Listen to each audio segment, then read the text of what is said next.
Hindi na lang. Yung gawa yun ang aking mga magulang. Yung na kape.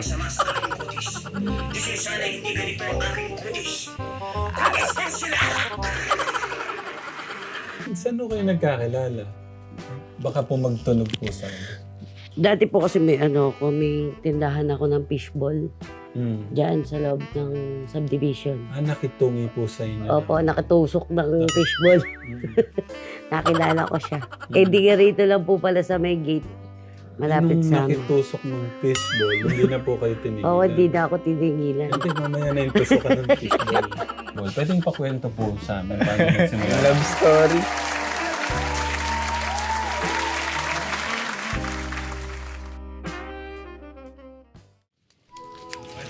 Morning, Kuya. Morning po. Morning. Hello po. Long hair ka na. Paano po?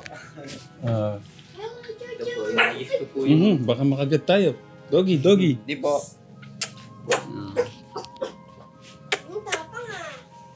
Ang mga pangalan. Baka makagat ka. Ano po siya? Si Olga, si Tinding, si Marites. Wait lang. Puro babae Dito, po dito, siya. Para mapakilala natin yung mga aso ni... Ito si Dingding, Opo. Ay, si Marites po. si Marites, Si Tinding, si Tinding, si Olga po. Olga, si Tinding, Marites. Bakit ganun yung mga pangalan? Sa Batang Quiapo po. Yung kay kay Coco Martin. Opo. Yung mga nanonood kay Coco Martin, alam na kagad kung ano. Opo. Kumusta ka? Okay naman po. Ito po. Naayos ko lang po yung munting bahay po namin. Nirepair-repair ko lang po mga scrap. Magano ka muna sa mga mga katekram natin. Hello po. Kamusta po kayong lahat? Na-miss mo ba kami? Opo. Lagi rin po ako nakasubaybay po sa mga mga episode niyo po sa mga kay Kuya Kirby po. Ngayon, hawig mo na si ano. Ang pangalan na sinabi sa'yo, sa comment. Laging comment, kamukha mo daw si... Chotay po. Oo, si Tay daw. Ang Opo. pangalan nun, kuya? Hiren ni... Requestas. Opo. Oo. Kamusta yung kapatid mo? Nandun po kay Lolo po. Nag-aalmusal po. Kumain. Opo. Pakita natin yung mga bagong gawa ni Kuya Ayan Jamal. po, ngayon pa lang po ulit ako gumagawa po. Bakit? Ngayon lang po nagkaroon po ulit ng ano. Nang? Panggawa po. Pambili po materials pagka nag-aaroon po. Bumibili lang po ako ng mga ilang tali po. Ba't kaninong ngipin to mga to? Kawawa naman. Baka po. Baka. Opo. Yung mga bones po na kinokoleksyon ko. Akala ko ngipin ng tao to. Kung pwede nga lang, kakabit ko na po sa akin. Ito po, mga bubuntutan pa po. Ito, idea, lang. Magkano tong ganito, Kuya Jamal? 800 ko po siya binibenta po. 800. Po, 8, ano po siya? Ipaliwanag mo ano naman to, anong kahulugan naman ito? Yung tricolor po na yun, nagsisimbol po siya ng mga positive energy po. Positive energy. Opo. Tapos yung design niya po sa taas, mandala lotus po. Itong mga mata ba ibig sabihin ito? Evil eye po. Evil eye. Opo. Ito, anong nakakatakot? Evil eye. Hindi naman po, ang evil eye po, siya po yung unang-unang tinatamaan ng mga negative vibes po. Sila po ang humaharang po sa papasok na negative vibes sa isang tao. Okay. Magdudurog po sila pagka hindi na po sobra kaya ng evil eye ang mga negative energy po. Okay. Ito, yung kulay. Makulay siya eh. Kakaiba Opo, siya eh. tricolor po siya. Ito, may ibig sabihin ba ng mga kulay yung ganyan? Ayun na Dito po ka, siya. kuya, para kita Ayun na ka. po siya. Pinagsama-sama ko po siya sa isang design po sa maraming kulay po. Yung malaki, ano yun? Ano lang din po siya, Tree of Life po. Ha? Tree of Life. Ito parang puno siya, gano'n? Opo. Nagsisimbol po siya ng puno. Yung ganito, magkano siya? Di po ako nakapagbenta pa po ng ganyang kalaki. Kumbaga siya po, ginagawa ko po siya sa mga event po. Ito nga, nakita ko nga si Rene Requestas. Kapatid mo ba siya? Ganyan po datibo ko po. Oo. Pagka nagpapagupit po, nagiging ganito po. Pagka hindi po, nagiging ganyan po. Okay. Ito, ano to? Ayan po yung na-assemble ko pa lang po siya. Pagka lang meron po materyales, saka lang po ulit siya ginagawa. Okay. Gumagawa po ako ng mga frame po. Okay, pero parang kakaibang ano siya, no? Opo. Galing po yan sa mga binabiyahe ko pong lugar po. Napupulot ko po siya. Sinisinop ko po siya, ginagawa ko po siya ng art. Galing po yan sa Baler. Baler. Opo. Okay, ang tanong, kumusta ka? Okay naman po. Kumbaga nagagawa po yung mga gawain po. Kumusta yung love life? Ang tagal natin hindi nakita, 6 months. Kumusta yung love life mo naman? Okay naman po. Nakaka-survive po. Nakakatuwang po. Ganun. Love life? Opo, tinutuwangan po sa mga gawain pa po dyan. Meron na? Kumbaga po, Meron na? tutulungan po ako Nasaan? ng mga gawain. Wala po, nasa kanila po. Anong oras darating? Baka para makilala ko. Okay. Tapos, nag-aalaga po siya nung pamangkin ko po. Anong pangalan ng kapatid mo, kuya? Jerome po.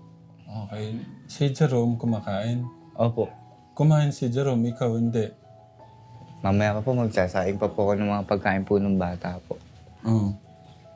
Eh, mag-uurong pangala po sana kanina. Kasi po, miglip nga po. Napuyat din po agam. Alas 4 daw. Hindi na lang.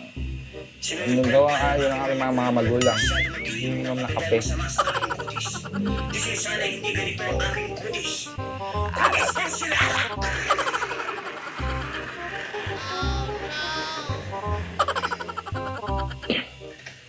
At sa katawan. Pag ito ang nakita ni Don Solweta, tiyak mamamatay. Si Richard Gomez sa inggit!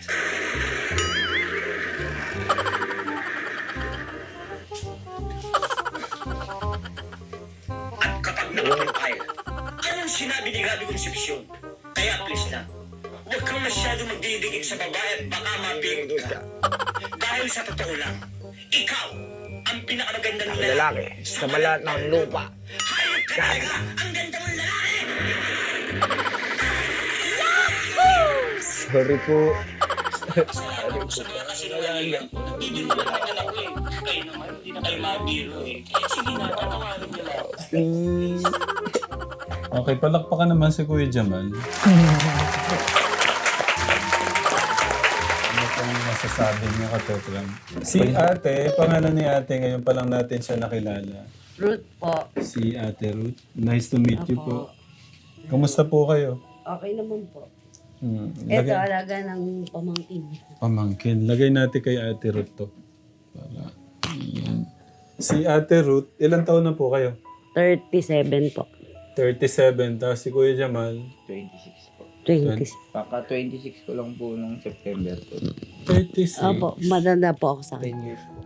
Saan po kayo nagkakilala? Baka po magtunog po sa akin.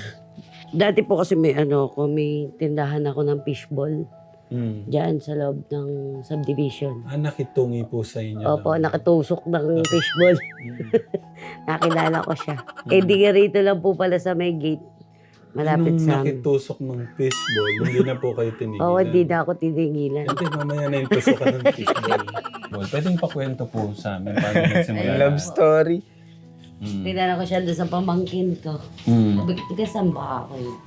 Di ba, kakilala yun doon. Doon lang yun sa gate. Ayun, tas may isang kaibigan na friend ko sa Facebook, na friend din niya. Nakita ko kaya inad ko. Siya inuna kong inad. Tapos yung chinat na niya. Ako daw po ang Ako daw yung namimikot. Wait lang, kayo po pala nag-add? Hindi siya una? Kasi madalas siya talaga sa travel, dagat. Dahil naghahanap buhay siya. Doon lang sakto lang po na Kauwi lang nila ng Davao. Nandito siya sa Bulacan. Nagka-chat kami. Si Kuya Jamal naman, ano ba, nagpunta ka ba doon?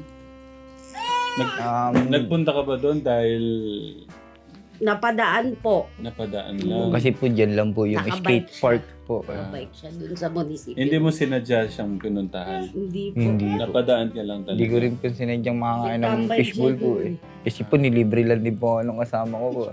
Linibre ka lang. Oo, doon lang po. Na makain yung fishball niyang tinda. Oo. Tapos kumain lang po, Pero kumain mga lang po matagal sa... pa po mga aman pa kasi umalis nga siya. Yung bang pagpunta mo sa kanya, ano ba yun? Gusto mo talaga siyang makita o gusto mo lang makabili ng fishball? Wala po akong ina-expect nung una pong ganun. Basta biglaan lang din po Biglaan nakakain lang ng din. fishbowl po eh. Biglaan yung pagkikita natin. Kung sa madalit salita po, biglaan yung pagkikita. Biglaan. Dahil lang po sa kaibigan ko po, gusto niya kumain ng fishbowl eh. Magkasama po kami. Okay. Kumain po siya. So dahil sa kaibigan, Opo.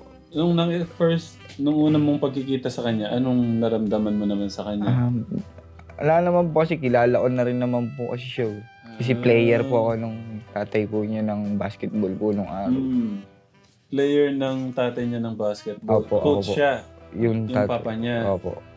Okay, tapos ang ano ni ate, kayo yung naghanap sa kanya. Opo, ako po. Ano, Parang Nas-ad. bigla din. kayo yung bigla kayo yung naano sa kanya. din. Na love at first sight. Anong nagustuhan niyo sa kanya? Alam mo, kasi... May ngipin pa ako nun. Naka-dreads po kasi siya nung araw. Naka-dreads yung buko niya. Yung buo-buo po ngayon. Parang sabi ko, baka iba ko yun. Parang naiba yung mukha niya. Ganun. Tapos, 1 month. Ay, ito ka ako yun.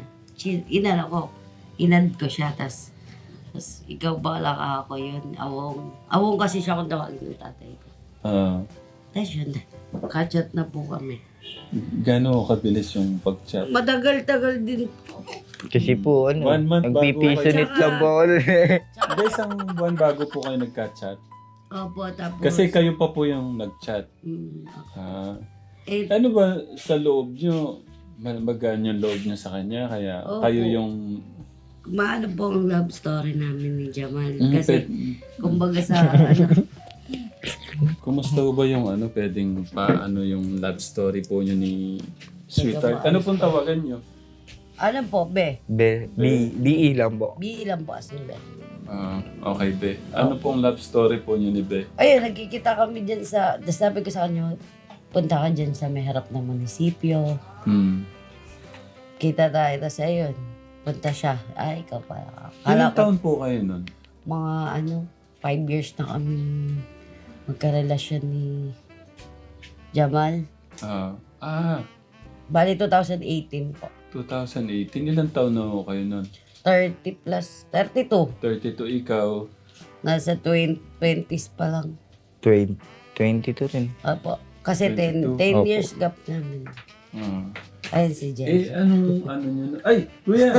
Kumusta? God bless sa Si Jeje po. God bless. Kumusta? Ayan. Kasasurvive lang din po. Nakasurvive lang din po niya. Sige, lagay mo muna doon. Pero ikaw, Kuya Jamal, 10 years eh. Hindi ka ba na, 10 years yung gap namin. Hindi po.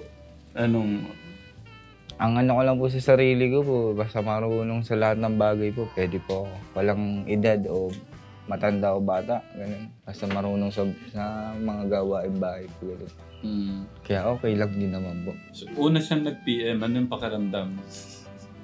Kilig. Ano yung, Po. siyempre, parang ako, hindi ako sanay na ako yung Iba po, para po sa mga iba pa pong nakakausap ko po na dati po. Siya lang po yung parang iba rin po siyang baga parang mas advanced siya mag-isip. Kung yung nasanay ako sa kanya na gabi siya nag-chat kasi nga niintindi ko siya na may mga ginagawa siya sa umaga. Hanggang sa gabi na nagkikita kami dun sa harap nga ng munisipyo na yun kasi nga bawal nga kami malaman ng tatay ko. Yun nalaman ng tatay ko yun, galit na galit sa kanya. Hanggang sa nagsama nga kami. Nung malaman ng Pinalayas ka na papa ko, galit sila lahat. ng mga magulang, mga kapatid. Opo, lalo yung kapatid ko kasi kaedad niya yung isang kapatid Kababata ko po yung kapatid niya. Sabi, Best tigilan. friend kayo. Hindi po. Sabay na lang po lumaki po. Tigilan Kalaro mo ng ikaw, bata. yung ate ko. Mm. Hindi mo ba, Hindi, okay lang, sige. hindi mo ba alam yung edad ni ate? Sa edad kasi na ano. Pero pinatunayan naman niya na hindi. Na mahal ko yung kapatid niyo. Kaya kinuha na niya ako na nag-decision kami dalawa na magsama na kami. Ikaw hindi ka ba na, ay may bata sa akin, baka... Ay, malaki pong pag-a-adjust yung ginawa ko. Paano ka nag-adjust? Gaya ng mga barkada niya. Unti-unti ko naman pina-adapt sa kanya na eto, nakarelasyon ka na, medyo bawas-bawasan na yung dati mong ginagawa na punong-puno yung bahay niyo. Medyo unti-unti hanggang sa pag... Ano ba siya? Siya yung... Kasi ano ko parang... Siya po kasi pinupuntahan eh. Welcome po Kasi sa nga dahil nagpapakain nga po sila sa plaza. Iba-ibang Lahat nagbobolod din. iba-iba. Kaya yun ang inintindi ko din nung una sa kanya na sige, dami sila dyan. Halos mapuno yung buong bahay na yan. Nung bago-bago kami kasi hindi ko naman masasabi na pagbawalan siya agad. Siya na mismo nakapansin na may iba ka lang kasama sa bahay na medyo bawas-bawas. Hanggang sa siya na nanawa. Siya na rin talaga ang nagbabawas. Kaya ginawa namin para malayo na rin sa barkada, pabiyahe, bumabiyahe na rin. Sinasama naman na niya ako sa mga biyahe niya. Okay. Mapunta tayo kay papa niyo. So, galit siya, pati mga kapatid mo, mama Opo. mo. Ngayon, kumusta? Sa 5 taong pagsasama namin ni Jomar. Puro. Puro nung una talaga, ano, wala daw, walang Papupuntahan. walang pupuntahan yung buhay, ganun. Mm. Siya nagpatunay na hindi kailangan ni Ruth ng kahit ano sa inyo. Kaya kinuha niya ako.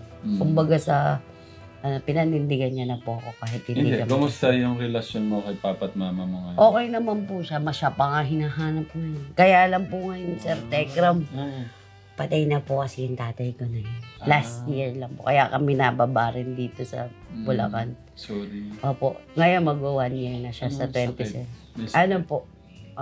Inatake po. Bali Dahil baka sa consummation sa'yo. Hindi. Ay, hindi ba? Sorry. Sorry. Hindi naman po. Sorry. Hindi sa akin.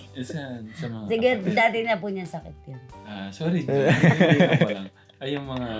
Makukonsumi sa kanya. Kasi mama mo. Okay naman. Okay naman. Okay siya ngayon. Okay sila. Sa lahat po, okay talaga siya. Yung napatunayan na niya nung nagsisimula lang kami ng taon. Walang problema na malaki na bago kay Ate Ruth. Hanggang sa ngayon po, siya po talaga yung parang ginagawa ngayon nilang sundanan sa ugali. Huwag kang titingin sa panlabas lang, na marami naman pala art sa katawan. Yan. Dati kasi, ang isip nila, Discriminate. damit-damit, tato, dami daw tato. Hindi po. Talagang pinatunayan ni Jamal na hindi makikita din dahil siya nga sobrang dami niyang kaalaman. Ano yung natutunan mo sa kanya? Ay, yun sa pagbibigay sa mga mas mahirap pa. Kumbaga yung napagkakasya lang yung o ano lang yung makuha. Na ipamamahagi pa niya kahit walang-wala na siya. Ikaw, anong natutunan mo sa kanya? Marami po. Gaya ng... Yung sa mga kaibigan ko po. Baka doon ko po mas lalong nailala ugali ng mga nagiging nakakasama ko sa araw-araw. Kaya nalayo rin po sa mga ibang kaibigan ko po. Ba, yun po yung isang mas unang-unang natutunan ko sa kanya. Family first. Opo. Kumbaga, hindi...